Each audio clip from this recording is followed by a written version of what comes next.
Action. Hello viewers, আসসালামু আলাইকুম। আজকে আমরা এসেছি হলো বিজ্ঞান বিষয়ে কিছু পড়া নিয়ে। এখানে আমরা উদ্ভিদের বিশেষ বিশেষ কয়েকটি কোষ সম্পর্কে জানবো। এর মধ্যে আমরা নিয়েছি হলো নিউক্লিয়াস, সাইটোপ্লাজম, কোষ ঝিল্লি, কোষ প্রাচীর এবং হচ্ছে প্লাস্টিক। তো এখন আমরা জানবো হলো কোষ প্রাচীরের কাজটা কি। কোষ প্রাচীর বলো। আমার নাম কোষ প্রাচীর। আমি হচ্ছে উদ্ভিদ কিছু অণুজীবের কোষের একেবারে বাইরের দিকে শক্ত আবরণ।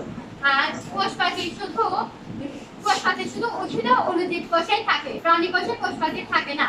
উদ্ভিদ এবং অণুজীব কোষে কোষ প্রাচীর পানি ও খনিজ লবণ শোষণ করতে সাহায্য করে এবং বাইরের প্রতিকূল থেকে এই কোষ প্রাচীর হচ্ছে উদ্ভিদ ও অণুজীব কোষকে রক্ষা করে। এবার আমরা খুব সুন্দরভাবে দেখলাম যে কোষ প্রাচীরের কাজ কি এবং কোষ প্রাচীর উদ্ভিদ কোষের মধ্যে থাকে। এবার আমরা জানবো হচ্ছে কোষ ঝিল্লির কাজ কি এবং কোষ ঝিল্লি কোথায়। আমি হচ্ছে কোষ ঝিল্লি। আমি হচ্ছে কোষকে নিরাপদ রাখার কাজ করি।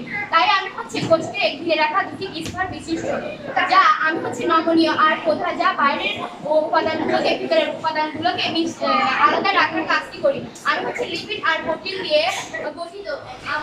আমি পানি যেসব কোষে প্রাণী কোষ থাকে না সেগুলো হচ্ছে সবচেয়ে বাইরের অবস্থানে, আর যেগুলোর মধ্যে কোষ ঝিল্লি থাকে সেগুলো হচ্ছে একেবারে নিচের অবস্থানে।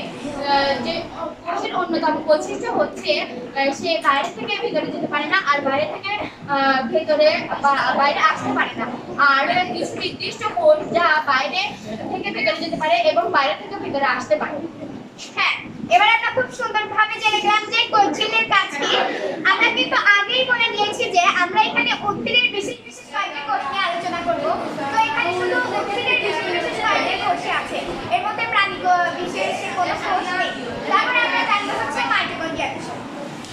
আমি হলাম মাইটোকন্ড্রিয়া। আমি শ্বসন প্রক্রিয়ার কয়েকটি ধাপ সম্পন্ন করি। আমি শ্বসন প্রক্রিয়ার ভেতরে থাকা গ্লুকোজ অণু ভেঙে শক্তি তৈরি করি, আর আমার এই বিশেষ গুণ থাকার কারণে আমাকে শক্তিঘর বলা হয়। আমি দুইটি স্তর বিশিষ্ট আবরণ দ্বারা আবৃত। একটি হলো লিপিড ও অন্যটি হলো প্রোটিন। আমার বাইরের অংশ যে মসৃণ হলো ভেতরের অংশগুলো ভাঁজ করা এবং ঝুলে থাকা, আর এই ভাঁজ করা ঝুলে থাকা অংশকে বলা হয় ব্রেক। আর আমার ভেতরে থাকা যে অর্ধতরল অণু আছে সেইগুলোকে বলা হয় লিকো। হ্যাঁ, আমরা ইতিমধ্যে জেনে গেলাম যে হচ্ছে মাইটোকন্ড্রিয়ার কাজ কি। এবার আমরা জানবো হচ্ছে নিউক্লিয়াসের কাজ কি এবং নিউক্লিয়াস কোথায় থাকে। আসসালামু আলাইকুম, আমার নাম নিউক্লিয়াস। বিভিন্ন কোষের প্রোটোপ্লাজমে অবস্থিত নির্দিষ্ট স্তরবিশিষ্ট ঝিল্লি দ্বারা পরিবেষ্টিত অংশকে নিউক্লিয়াস বলে। আর সেটি আমি সকল জীবের কোষে থাকি না। যে সকল জীব সুগঠিত অর্থাৎ পরিবেষ্টিত সেগুলোতেই আমি থাকি। হ্যাঁ, আগায় আসুন।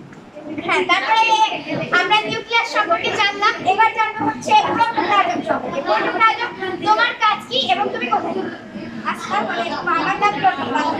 প্রোটোপ্লাজম কোষ প্রাচীর এবং কোষ ঝিল্লি দ্বারা ঘিরে থাকা স্বচ্ছল ঘন জেলির মতো অবস্থায় থাকায় তাকে বলা হয় প্রোটোপ্লাজম। প্রোটোপ্লাজম শতকরা 75 থেকে 95 ভাগ পানি দ্বারা ভাগ করা হয়। প্রোটোপ্লাজম আবার দুইটি অংশে ভাগ করা যায়, এক নিউক্লিয়াস এবং দুই সাইটোপ্লাজম। হ্যাঁ, এবার আমরা জানবো হচ্ছে সাইটোপ্লাজম কি। এই প্রোটোপ্লাজমের মধ্যে কিন্তু নিউক্লিয়াস আর সাইটোপ্লাজম থাকে। আমরা হচ্ছে নিউক্লিয়াস আগেই জেনেছি, এবার জানবো হচ্ছে সাইটোপ্লাজম। আসসালামু আলাইকুম, আমার নাম সাইটোপ্লাজম। নিউক্লিয়াসের বাহিরে আবার ভিন্ন হয়েছে মাইটোকন্ড্রিয়া, রাইবোসোম, কোষ গহ্বর ইত্যাদি। আমার কাজ হচ্ছে কোষের অবয়ব নিয়ন্ত্রণ রাখা। হ্যাঁ, তারপরে আমরা জানবো হচ্ছে প্লাস্টিক তোমার কাজ কি এবং তুমি কোথায় থাকো। আসসালামু আলাইকুম, আমার নাম প্লাস্টিক। আমি আছি বিভিন্ন অন্যান্য জীবের মধ্যে থাকি এবং উদ্ভিদের মধ্যে থেকে থাকি। উদ্ভিদের ভিতরে গাছের ফুলের এবং পাতা ফলের মধ্যে রিঅ্যাকশনের মধ্য দিয়ে বৈচিত্র্যময় দেখা যায়। প্লাস্টিক হচ্ছে তিনটি ভাগে ভাগ করা যায়, ক্রোমোপ্লাস্ট, লিউকোপ্লাস্ট আর ক্লোরোপ্লাস্ট। ক্লোরোপ্লাস্ট হচ্ছে সবচেয়ে বেশি গুরুত্বপূর্ণ, কারণ ফুল এবং এগুলোর মধ্যে বৈচিত্র্য দেখার কারণে আর উদ্ভিদের মধ্যে প্লাস্টিক থাকে আর প্রাণী কোষের প্লাস্টিক থাকে না। হ্যাঁ, এবার আমরা হচ্ছে উদ্ভিদের বিশেষ বিশেষ কয়েকটি কোষ সম্পর্কে খুব ভালোভাবে জানলাম।